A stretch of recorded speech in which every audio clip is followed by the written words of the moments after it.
आज से 500 साल पहले दिल्ली की सत्ता पर मुगल सल्तनत का परचम बुलंद हो चुका था और इसके बादशाहत के सिंहासन पर अकबर की हुकूमत थी। अकबर विस्तारवादी नीति का बादशाह था। शुरुआत से ही अकबर ने आस पड़ोस के राज्यों को मुगल सल्तनत के झंडे के नीचे लाने के प्रयास शुरू कर दिए। पूर्व को जीतने के बाद अकबर ने अपने पश्चिम अभियान में राजपुताने की रियासतों पर मुगल ध्वज फहराने की शपथ ली। इसी के तहत राजपुताने में सबसे पहले आमेर रियासत ने अपनी पगड़ी उतारकर अकबर की बादशाहत वाली मुगल सत्ता को स्वीकार कर लिया। शुरू में तो राजपुताने की दूसरी रियासतों ने आमेर रियासत को एक तुर्क की अधीनता स्वीकारने पर धिक्कारना शुरू कर दिया, पर बाद में धीरे धीरे इन रियासतों ने भी अकबर की सत्ता को स्वीकार कर लिया। जब राजस्थान की बड़ी बड़ी रियासतें अपनी मदमस्त शान को गुलामी की बेड़ियों में बांधने में लगी हुई थी, उस वक्त मात्र मेवाड़ अपने स्वाभिमान की चमक बिखेरते हुए पूरी दुनिया के साथ खड़ा था। इस समय मेवाड़ पर राणा उदय सिंह का शासन हुआ करता था, जिन्होंने अपने पूर्वजों की भांति किसी की अधीनता को स्वीकार नहीं किया। इन्होंने अकबर को पत्र भिजवाया कि हमारे राजा सिर्फ भगवान एकलिंग जी हैं, हम तो मात्र उनके दीवान हैं। पर फिर भी अकबर ने राणा उदय सिंह पर भारी दबाव बनाना शुरू कर दिया। आस पड़ोस के राजाओं को उदय सिंह के पास भेजा जाने लगा। इन्हीं परिस्थितियों में दिन गुजरते रहे और एक दिन अचानक मौसम बदलने लगा। बादलों की घमासान गर्जना के बीच राणा उदय सिंह की सबसे बड़ी रानी माता जयवंता बाई ने एक पुत्र को जन्म दिया। मजबूत बदन, बड़ी आंखें, मुस्कान बिखेरता चेहरा बड़ा मनमोहक लग रहा था। राणा उदय सिंह ने महल की औरतों से अपनी रानी के हालचाल पूछे। तभी पाली की दासियों ने जवाब दिया, शेरनी ने शेर को जना है। नीले घोड़े रा असवार म्हारा मेवाड़ी सिरदार राणा सुनता ही जा जो दी। राणा पुत्र पाकर बड़े खुश होने लगे। वे कभी राणा कुंभा के बनाए विजय स्तंभ को देखने दौड़ते तो कभी बप्पा रावल की तलवार को प्रणाम करने। सरदारों ने पूछा, हुकुम, कुंवर जी का नाम क्या होगा? राणा शांत होकर बोले, जिस तरह सूरज अपनी चमक से धरती को रोशन करता है, उसी तरह मेरा पुत्र अपने शौर्य के प्रताप से मेवाड़ को रोशन करेगा। अतः इसका नाम प्रताप होगा, कुंवर प्रताप सिंह सिसोदिया। माता जयवंता बाई कृष्ण भक्त थी। उन्होंने शुरू से ही कुंवर प्रताप को भगवान कृष्ण और महाभारत की युद्ध कलाओं का ज्ञान दिया। रानी जयवंता बाई कुंवर प्रताप को बताती कि किस तरह उनके दादा राणा सांगा ने अपनी तलवार की धार से दिल्ली की बादशाहत को रक्त से नहलाया, किस तरह उनके परदादा बप्पा रावल का शौर्य के रक्त में नहाया हुआ कलेजा जब अरब की धरती पर गरजा तो आने वाले 400 सालों तक कोई भी विदेशी भारत की तरफ आंख उठाने की हिम्मत नहीं कर पाया। सिसोदिया वंश के इस अतीत को सुनते हुए प्रताप बड़े होने लगे। समय आने पर उनको गुरुकुल भेज दिया गया, जहां प्रताप सुबह का समय गुरुकुल में बिताते, दोपहर के समय वे भीलों की बस्तियों में चले जाते, शाम होते होते प्रताप लोहारों के गांवों में निकल जाते। उनको हथियार बनाने की कला सीखने में बड़ा आनंद आता था। जनता के बीच इस कदर घुल मिल जाने पर प्रताप सबके चहेते बन गए। भीलों ने उनको कीका कहकर बुलाया, तो वहीं लोहारों ने उनको अपना राजा मानना शुरू कर दिया। कुंवर प्रताप बचपन से ही वीर, स्वाभिमानी और हठी स्वभाव के थे। उनका शरीर सामान्य बच्चों से कई गुना मजबूत था। उन्होंने छोटी सी उम्र में ही अफगानियों की बस्ती पर धावे बोलने शुरू कर दिए। मेवाड़ से होकर गुजरने वाली मुगल सेना पर वे गुलेल से हमला कर देते। कुंवर के इन कारनामों को देखते हुए सबको लगने लगा था कि बड़े होने पर वे महापराक्रमी योद्धा बनेंगे और प्रताप ही भविष्य में मेवाड़ के राणा बनेंगे। उदय सिंह जी की कई रानियां भी थी, जिनसे उनको कुल 33 संतानें थी, पर उदय सिंह जी की सबसे प्रिय रानी थी धीर बाईसा। इनकी बात को राणा उदय सिंह अधिक महत्व देते थे। इन्हीं के कहने पर राणा उदय सिंह जी ने इनके पुत्र जगमाल को मेवाड़ का भावी राणा घोषित कर दिया। शास्त्रों के अनुसार सदैव बड़ा पुत्र ही राजा बनता है, पर सागर जैसे विशाल हृदय वाले कुंवर प्रताप ने पिता के इस आदेश को मानते हुए छोटे भाई जगमाल को राजसत्ता देना स्वीकार कर लिया। किंतु सभी सामंत, सरदार और राज्य की जनता ने उदय सिंह के फैसले पर विरोध किया।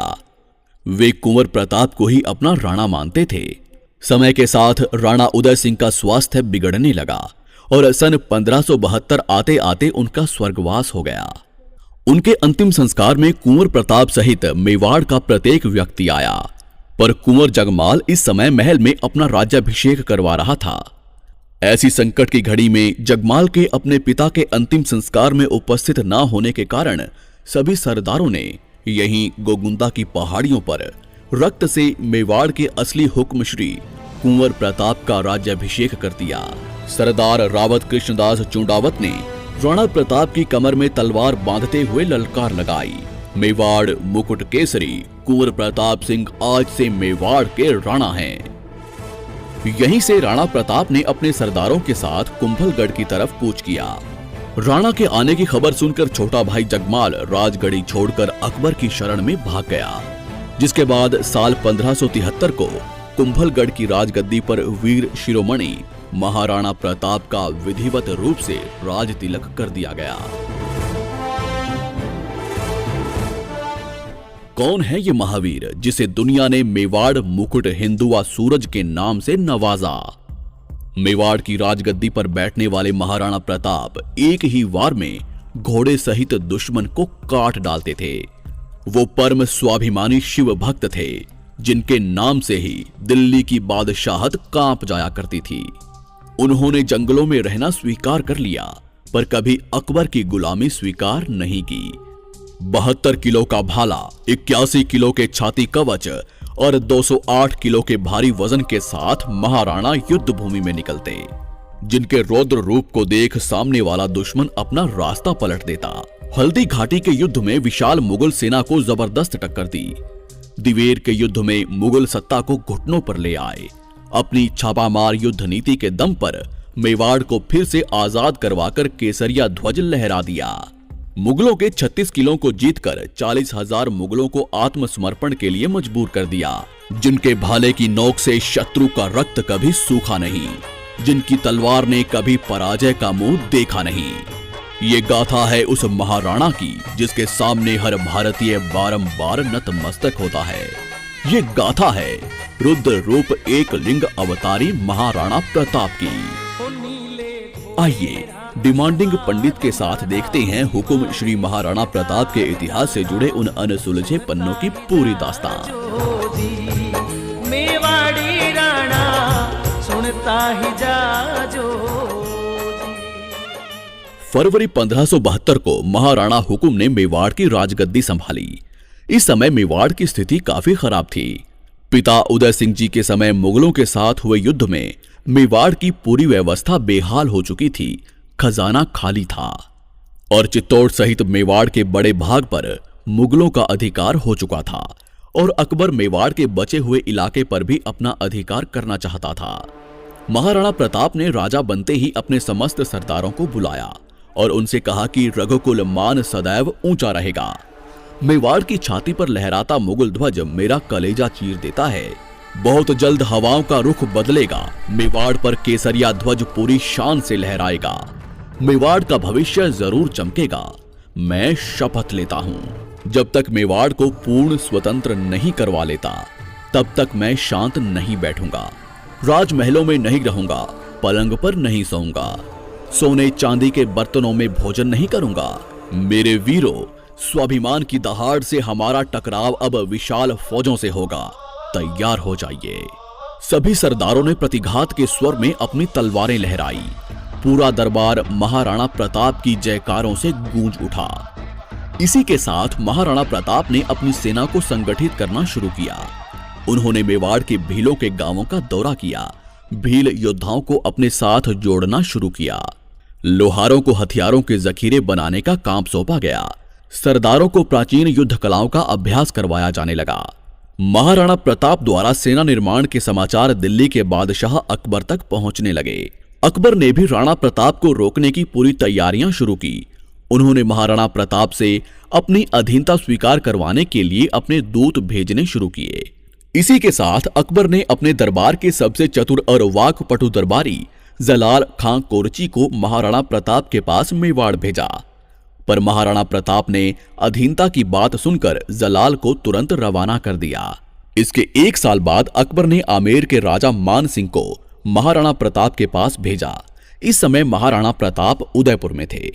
मान सिंह सीधा उदयपुर आ गया। महाराणा हुकुम ने मान सिंह का एक अतिथि की तरह सत्कार किया। महाराणा प्रताप उदय सागर झील तक मान सिंह का स्वागत करने के लिए आए। इस झील के सामने वाले टीले पर आमेर के राजा के लिए दावत की व्यवस्था की गई थी। भोजन तैयार हो जाने पर मान सिंह को बुलावा भेजा गया। महाराणा प्रताप ने अपने पुत्र अमर सिंह को अतिथि की सेवा के लिए लगा दिया, पर महाराणा प्रताप भोजन के लिए नहीं आए। मान सिंह द्वारा हुकुम के बारे में पूछने पर अमर सिंह ने बताया कि पिताजी को सर दर्द है, वे नहीं आ पाएंगे, आप भोजन करके विश्राम करें। मान सिंह ने भौहें तानते हुए कहा कि राणा जी से कहो कि उनके सर दर्द का कारण मैं समझ गया हूं। मान सिंह ने राणा प्रताप के बिना भोजन स्वीकारने से मना कर दिया। तब राणा प्रताप ने उन्हें संदेश भेजा कि जिस राजपूत के संबंध एक तुर्क से हों, उनके साथ भला कौन राजपूत भोजन करेगा। अब मान सिंह जवाब देने की स्थिति में नहीं था, क्योंकि राणा प्रताप ने तो उन्हें बुलावा भेजा ही नहीं था। मान सिंह ने भोजन को छुआ तक नहीं, केवल चावल के कुछ कणों को जो अन्न देवता को अर्पण किए थे उन्हें अपनी पगड़ी में रखकर वहां से चला गया। घोड़े पर बैठकर मान सिंह ने राणा प्रताप से कहा कि दिल्ली की बादशाहत को अस्वीकार करना एक संघर्ष को चुनौती है। यदि आपकी इच्छा दुखों में रहने की है तो एक दिन आपकी इच्छा जरूर पूरी होगी। मान सिंह ने आंखें तानकर आगे कहा, मैं तुम्हारा अभिमान चूर्ण कर दूंगा, अगली मुलाकात युद्ध भूमि में होगी। राणा प्रताप ने उत्तर दिया, मैं प्रतीक्षा करूंगा। ऐसे ही अकबर ने महाराणा प्रताप के पास अपने 4 दूत भेजे, पर महाराणा प्रताप ने अकबर की अधीनता स्वीकार नहीं की। महाराणा प्रताप द्वारा अधीनता स्वीकार न करने पर सन 1576 में अकबर अपने सभी सेनापतियों के साथ अजमेर आ धमका। यहां अकबर ने मान सिंह को 1 लाख की विशाल मुगल सेना का सेनापति घोषित किया। 3 अप्रैल 1576 को मान सिंह विशाल मुगल फौज लेकर मेवाड़ विजय के लिए निकल पड़ा। 2 महीने चलने के बाद मान सिंह खमनोर नामक गांव में पहुंचा। महाराणा प्रताप के भील सिपाहियों ने अपने राणा को संदेश भिजवाया कि हुक्म मान सिंह असंख्य मुगल सेना को लेकर मेवाड़ की तरफ बढ़ रहा है। पर महाराणा प्रताप तो कब से अपनी तलवार की धार मजबूत कर ही रहे थे। वे भली भांति जानते थे कि युद्ध अवश्य होगा। इधर मान सिंह बनास की नदी के मैदानों में आ पहुंचा। मान सिंह ने यहां मोलेना गांव में अपना डेरा लगाया। दूसरी तरफ महाराणा हुकुम ने अपनी 20,000 की सेना के साथ उससे 6 मील सामने लोसिंग गांव में अपना पड़ाव डाला। विशाल मुगल सेना में राजपूत और मुगल थे, जबकि महाराणा प्रताप की सेना में राजपूत, भील पठान और लोहारों के गांवों के लोग थे। 18 जून 1576 को संसार के अनोखे युद्ध का आगाज हुआ। आकाश में घनघोर बादल थे और धीमी धीमी हवाएं चल रही थी। कभी कभी बिजली की तेज गड़गड़ाहट हो रही थी। इसी बीच मुगल सेना आगे बढ़ने लगी। तभी महाराणा प्रताप ने अपने हरावल दस्ते को शत्रु पर प्रहार करने के लिए आगे भेजा। हुकुम की हरावल सेना ने आगे बढ़ रही मुगल सेना के 3 हरावल दस्तों को पूरी तरह से नष्ट कर दिया। इस घनघोर हमले से घबराकर मुगल सेना का हरावल खेमा लूणकरण के नेतृत्व में भेड़ों के झुंड की तरह भाग निकला। अब मेवाड़ और मुगल सेना आमने सामने आ चुकी थी। तभी वीर विराट मेवाड़ मुकुट हिंदुआ सूरज महाराणा प्रताप ने युद्ध भूमि में प्रवेश किया। राणा श्री के युद्ध में आते ही मुगल खेमे में दहशत का माहौल फैल गया। महाराणा जिस ओर बढ़ जाते वहां शत्रुओं की लाशों के ढेर लग जाते। मुगलों ने पहली बार महाराणा प्रताप को देखा था। इससे पहले सिर्फ उनका नाम ही सुना था। बंदायूनी ने अपनी किताब में महाराणा प्रताप के संबंध में लिखा कि वो बहुत लंबे, मजबूत और ताकतवर थे। प्रताप हाथ में तलवार लेकर जब चलते थे तो ऐसा लगता था कि मानो आधी सेना को अकेले ही लेकर डूबेंगे। उनके चेहरे पर सदैव गुस्से की लकीरें चमकती रहती थी। युद्ध भूमि में शुरुआत से ही किसी मुगल सैनिक ने उनको छेड़ने की हिम्मत नहीं की। महाराणा प्रताप की सेना ने 3 घंटों में ही लाशों के ढेर लगा दिए। घबराई हुई मुगल सेना अरवली की घाटी की तरफ भागने लगी। मुगलों को भागते देख सेनापति मेहतर खां जोर जोर से चिल्लाने लगा कि बादशाह सलामत अकबर विशाल सेना लेकर खुद युद्ध भूमि में आ रहे हैं। यह शब्द सुनकर भागती मुगल सेना सोच में डूब गई कि भागे तो अकबर मार देगा, नहीं भागे तो राणा मार डालेगा। महाराणा प्रताप अब मान सिंह को युद्ध भूमि में ढूंढने निकल पड़े, जिसने कहा था कि अगली मुलाकात युद्ध भूमि में ही होगी। तभी हुकुम ने देखा कि मान सिंह हाथी पर बैठा था। महाराणा प्रताप ने बड़े वेग से चेतक के अगले पैरों को मान सिंह के हाथी के मस्तक पर टिका दिया और अपने भाले से मान सिंह पर करारा प्रहार किया। पर मान सिंह अपने हाथी पर लगे हौज में छुपकर बैठ गया, पर राणा श्री के करारे वार से उसका महावत मारा गया। मान सिंह के हाथी की सूंड में एक तलवार लटकी हुई थी, जिससे चेतक का अगला पैर कट गया। इस समय तक महाराणा प्रताप के पैर में एक गोली लगी हुई थी। उनके शरीर पर असंख्य घाव थे, पूरा शरीर खून से लथपथ हो चुका था। तभी सादड़ी रियासत के झालाबिदा ने कहा कि हुकुम, आपके प्रिय चेतक को इलाज की जरूरत है और आपके पैर पर भी गोली लगी है, जिससे जहर फैल सकता है। आप तुरंत वैद्य जी के पास जाएं। महाराणा प्रताप अपने घोड़े चेतक को अपने पुत्र की तरह प्यार करते थे। उन्होंने झालाबिदा को मेवाड़ का राज छत्र दिया और बोले, सेना को पूरा नेतृत्व देना और स्वयं चेतक पर सवार होकर युद्ध को पूरी तरह से पहाड़ियों की तरफ मोड़ लिया। जहां पहाड़ियों पर भीलों ने युद्ध का मोर्चा संभाल लिया, मुगलों को अब एक नई टक्कर मिली। महाराणा प्रताप चेतक को लेकर पर्वतों की ओर निकल पड़े। यहां चेतक ने 26 फीट की गहरी खाई को कूदकर पार कर लिया और बलीचा गांव में घायल चेतक नीचे गिरकर बेहोश हो गया। तभी महाराणा प्रताप का छोटा भाई शक्ति सिंह, जो मुगल सेना की तरफ से लड़ रहा था, महाराणा प्रताप का पीछा करते हुए यहां तक आ पहुंचा। महाराणा प्रताप बेहोश चेतक को सहला रहे थे कि तभी उनकी नजर शक्ति सिंह पर पड़ी। उन्होंने शक्ति सिंह से कहा, सीना खुल्या मार भाला, तुम गोद गुलामी टीकण लगे, भारत माते कह दूंगा, तेरे पूत दामन में बिकन लगे। शक्ति सिंह बड़े भाई के शब्दों को सुनकर फूट फूट कर रोने लगा और भाई के पैरों में जा गिरा। इधर हल्दी घाटी के मैदानों में घमासान युद्ध चल रहा था। घाटी के दरों में राणा पुंजा भील और राजपूत सरदार मुगलों को भीषण टक्कर दे रहे थे। अंत में मान सिंह ने हल्दी घाटी के दर्रों में जाने की बजाय मुगल सेना को वापस अजमेर चलने का आदेश दिया। अकबर की विशाल साधन संपन्न सेना का गर्व मेवाड़ी सेना ने मिट्टी में मिला दिया। मान सिंह और आसफ खां जब खाली हाथ अकबर के सामने उपस्थित हुए तो क्रोधित अकबर ने 3 महीने तक उनके दरबार में आने पर पाबंदी लगा दी।